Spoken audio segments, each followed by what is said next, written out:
Good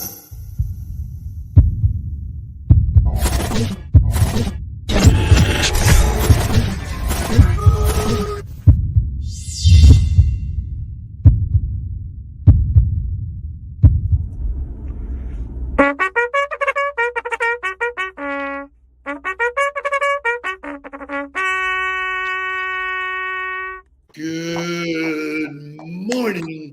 Great to be back in my comfortable seat.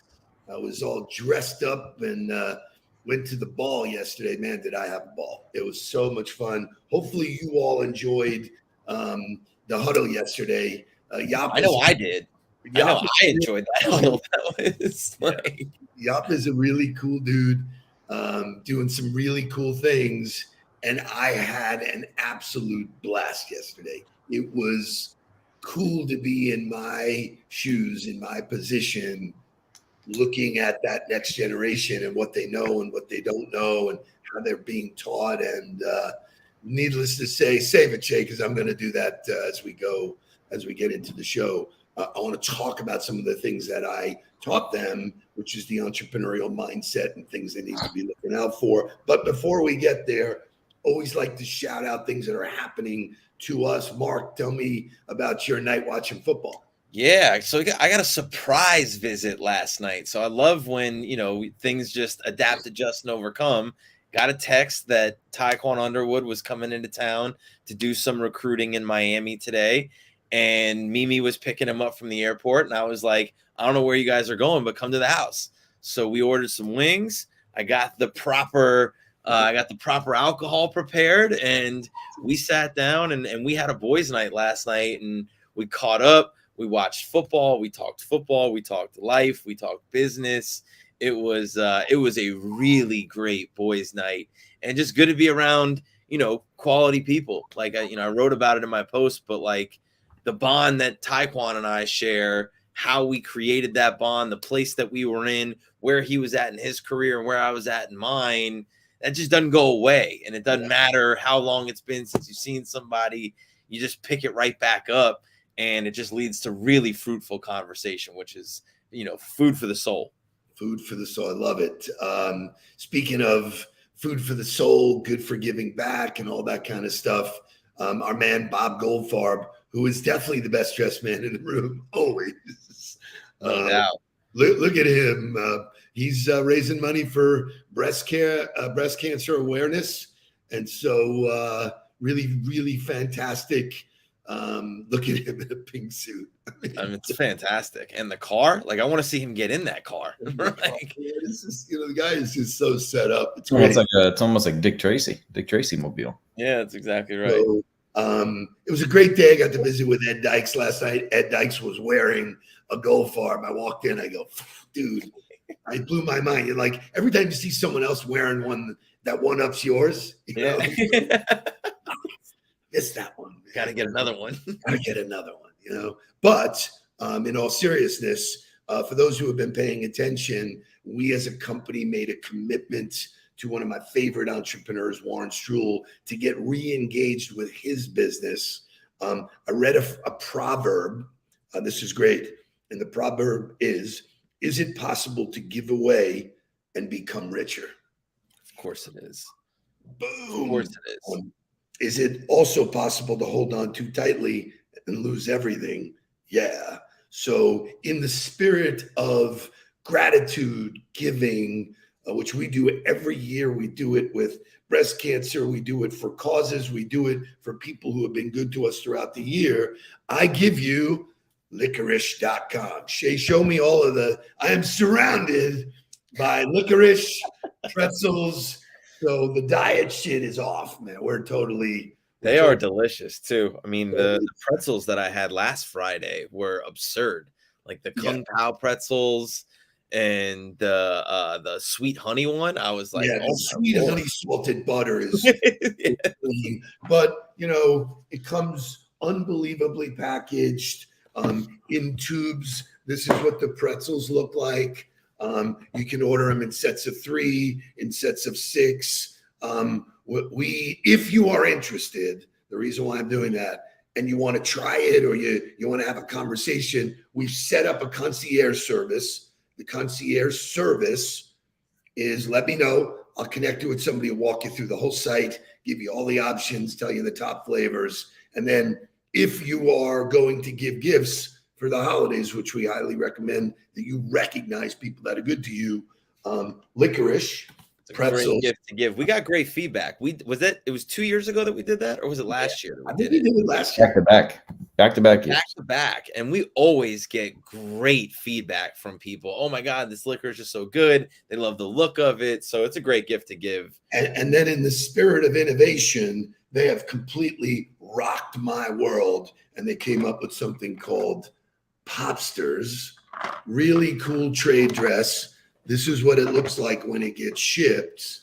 A box of 6 of these. And basically, it is a piece of popcorn wrapped in caramel, drizzled with milk chocolate. Yeah, it's ridiculous. Out. Like, what? I'll hammer that entire box immediately. No, it was like, keep it away from the house, please. Those are limited time run. I'm like licking the inside of the container from Lori's peanut brittle. It's like there's like dust in there, and I'm like, can I just snort this, or like what do I do with the rest of it? So D or anybody in here, let me know. I'll set you up with Kobe, who is what a great name. Kobe is our concierge. He will reach out to you, walk you through it. If you want a sample, he'll send you samples.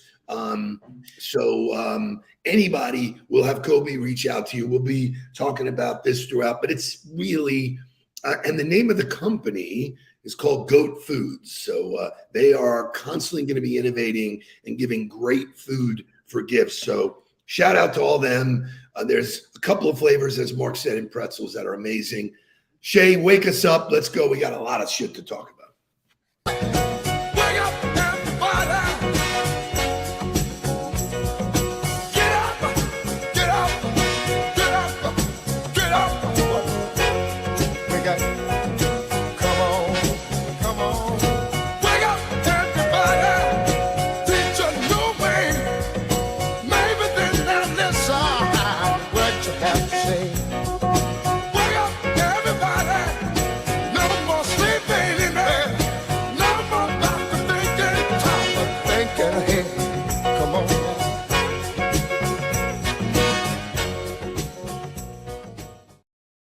All right. So I said, yesterday was a celebration of the entrepreneurial mindset.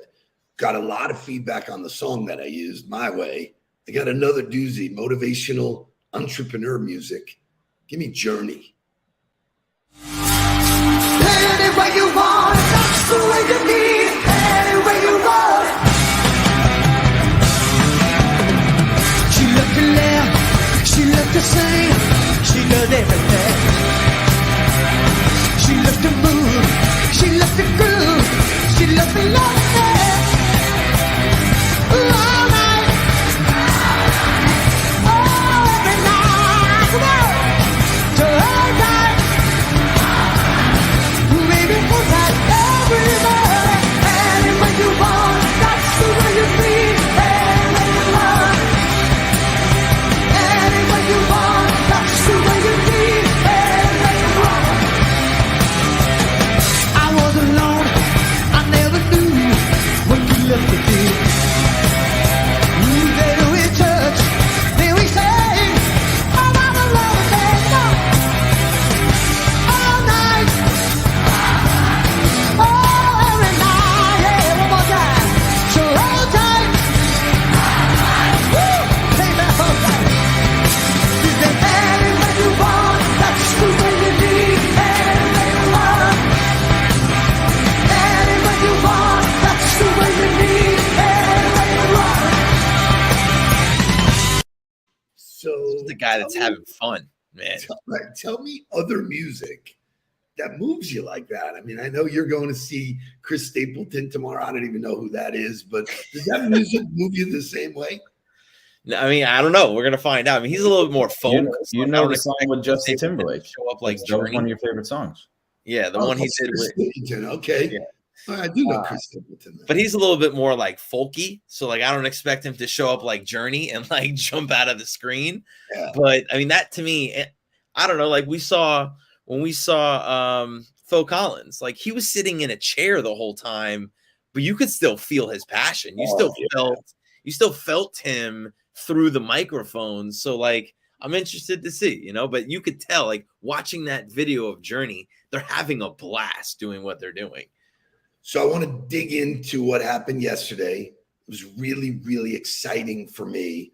And by the way, something's going on with LinkedIn. I'm not really sure if you're seeing it or you're not seeing it. Jump over to YouTube. It's always good on YouTube, but our numbers are shattered. So something's going on.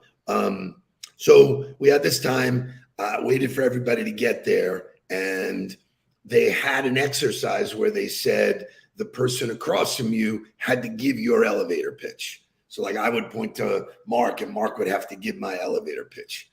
Complete disaster of an exercise. Nobody really did it. It was kind of cool. The point was, how intently are you listening to other people? And what are the takeaways from when you give your pitch? So I gave them 3 initials, got done, all these people, and they were fantastic. I don't want to shout them out individually, but we went around, they went around the table. Then I stood up and I wrote down 3 initials. Christian had to jump over. Good. SSM. Anybody want to tell me what SSM is? As it relates to elevator pitch, to give you more context. Yeah, not S&M. I mean, we're not going and there. So as we're waiting for people to see if they can answer those questions, it is a good time to remind people to head over to LinkedIn, right? Head over to the Nudelberg Daily Huddle channel, hit that subscribe button. And then if you get there in the morning, YouTube, head over there, hit the subscribe button and hit that like button, right? The more engagement that it gets, the more subscribers that it gets, the easier it will be to be visible. So help us out over there, go over that way. And it's the best place to watch it. I mean, we love LinkedIn. We love LinkedIn for work, but YouTube shows up better consistently on a daily basis. And the reality is there's a lot of people that don't show up live that actually just watch it replays. I went to visit a friend last night who I would like to give a shout out to and ask for Huddle prayers for him. A friend of mine, long time, one of the greatest salespeople I've ever met in my life, is fighting cancer, and cancer is all around us. So group, pray for my buddy, Mr. Barry, please. But he watches them all on reruns. He sits there and like at 8 o'clock at night, he turns it on and loves the downtime. Great way to do that through LinkedIn because it's created all through a playlist for you. Right, exactly. So anyway, so SSM. So when you're talking about your business, SSM should mean short, sweet, and memorable. You know, these people were on and on and on and, blah, blah, blah, blah, blah, blah, blah, lost me, you know, and I said, and, you know, that's the formula. And then I asked them, what's the number one thing that all entrepreneurs can have that people buy? We'll see if somebody in the audience can answer that question. But I want to go back to SSM for a minute because, like, I remember being young and being part of On the Ball and going into these big things, and that's really where the conversation always started. Was, hey, let's go around the table and you guys tell me what you guys do, right? Let's hear from everybody in the group what you guys do well, and you'd have people just rambling. You'd have people like going off in every direction, and not everybody was aligned on saying the same thing. And so that's always where the work started, where we would really crystallize a simple message, short, sweet, and memorable, that was simple, that everybody could own, that the ultimate goal of that was to do what? Get somebody to go, well, how do you do that? Right? Like, oh, that intrigues me. I'd love to hear more about that. And if you got them to do that, great. I just won because now I just earned the right to market myself to you and explain more about how we do it. So I love that. Yeah. So, I told them, the most important thing is to get another question. Have, someone, like, oh, okay. So they said, well, what's yours? And I said, I'm in the business of working with founders, CEOs, and entrepreneurs, helping them get 1% better every day. And they all were like blown away. They were like, holy cow, that's really good. And I said, what's the next question you would ask? Well, how do you do that? Great. Now we're in dialogue. So I don't have to give you the whole paragraph. I don't have to give you everything about me. But the one thing that people buy, and this is true for my career when I look back, it's very true of you and you as you're ascending. It's very true of every deal I've ever invested in or any group I got involved in. You cannot replace passion. Right. You don't have to. No, I don't care what you tell me. It could be the greatest. You can tell me, hey, I'm curing cancer. But yeah, you know what? We figured it out. We're like, and you know what? I know that when the shit hits the fan, which it will, doesn't it hit the fan all the time, Mark? Yep. When it hits the fan, the only thing you can rely on is passion to bring you through it. I love this. I want it. I'll do it. Yes, keep smacking me in the face. Keep shitting down my throat. I'll keep doing it because of that passion. So it was great to see these entrepreneurs. Let's give them Shay, if you can post who they are, and I will tell you. Okay, there we go. Wow. So lots of really cool names, lots of cool logos. I will name them: Elizabeth Camacho, Rafael Ochoa, Isaac Hicks, Rosanna Cachato, Giovanni Estrada, Kashawn Frazier, who I will come back to, Edward McGovern, Latoya Stirrup, and Nicole Gates. A round of applause to all of you for being present, for asking the right questions, for taking advantage of the opportunity to listen and learn. And what I can tell you is that most of them, from a sales and marketing perspective, were lost, which is okay. Yeah. You know, when I was a growing entrepreneur, I had to figure it out myself. Yeah. Nobody around, you know, that helped me do that.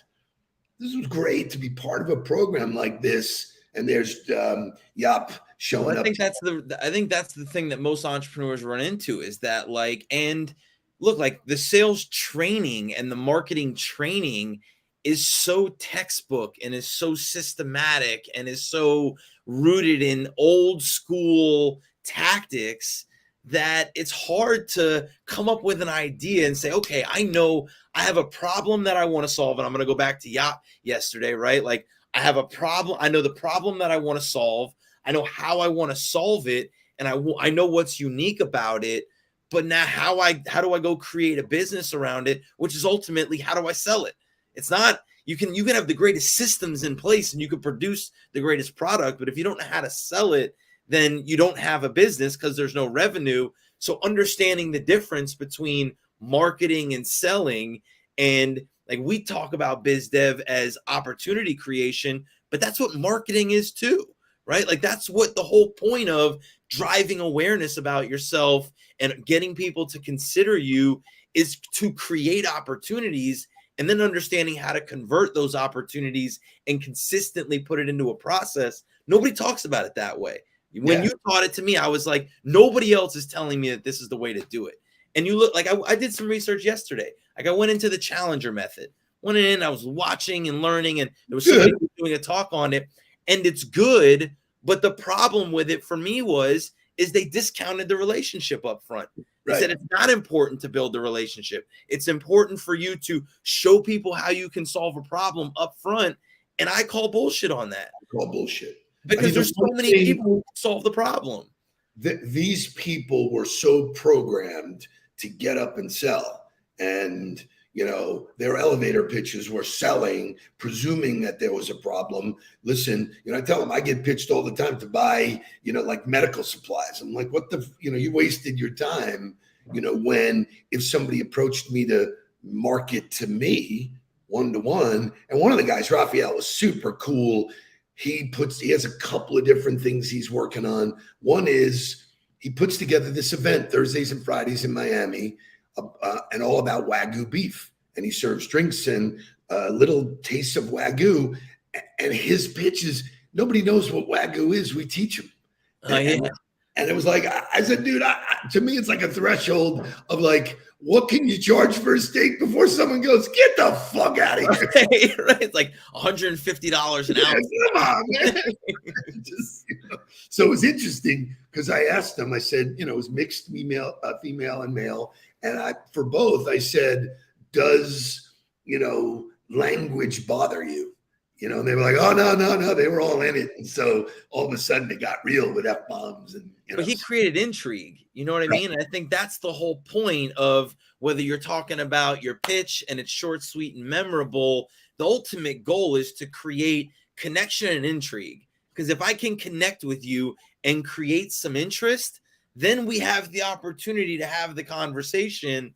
And I think far too many people think about it as like, oh, well, it's this automated machine that I just need to get the message in front of people enough amount of times. And they lose out on the basic philosophy of what you're trying to get somebody to do.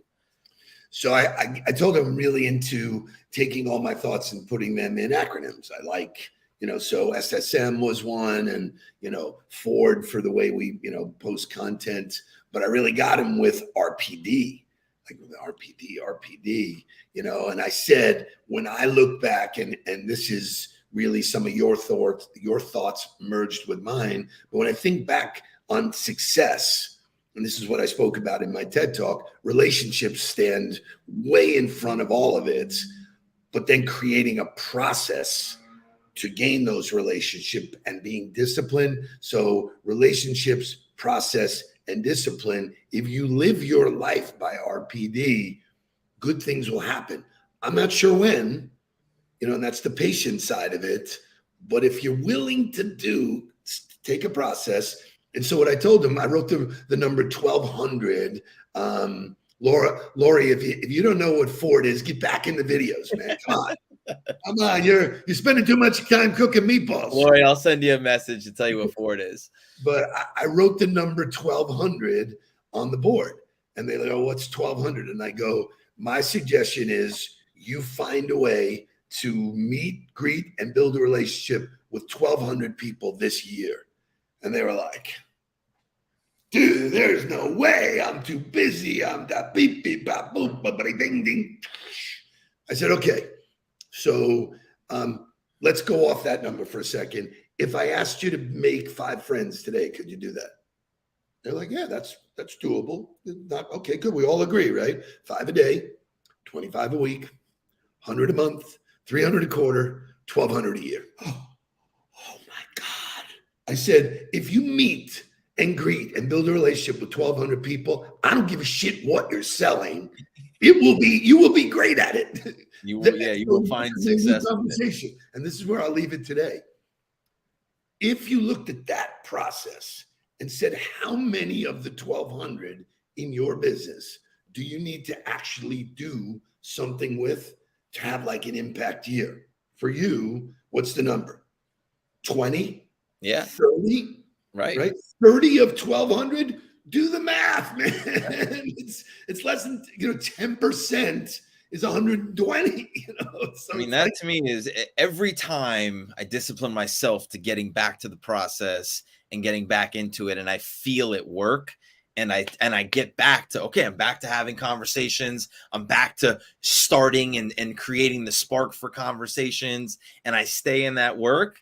It's the best. There's nothing, because that it's so good and so genuine. And like, this is where like, I don't really care about the no's. I don't really care about the people that aren't responding to me, because I'm so focused on getting to people and getting to them the right way that the yeses just start to trickle in. And then it's like, great. Yep. 10:30 on Wednesday. Yep. 3:00 on Friday. Yep. Yep. And so you just start filling the calendar up with new conversations. And it's exciting because you don't know what's going to come from it. Like had a virtual coffee yesterday that led to me getting introduced to somebody, but I didn't go in with that expectation. I went in because he was a Knoll and he's got a business here in Boca. And I was like, dude, tell me about what you do. And had a great conversation, and bang, that led to an introduction.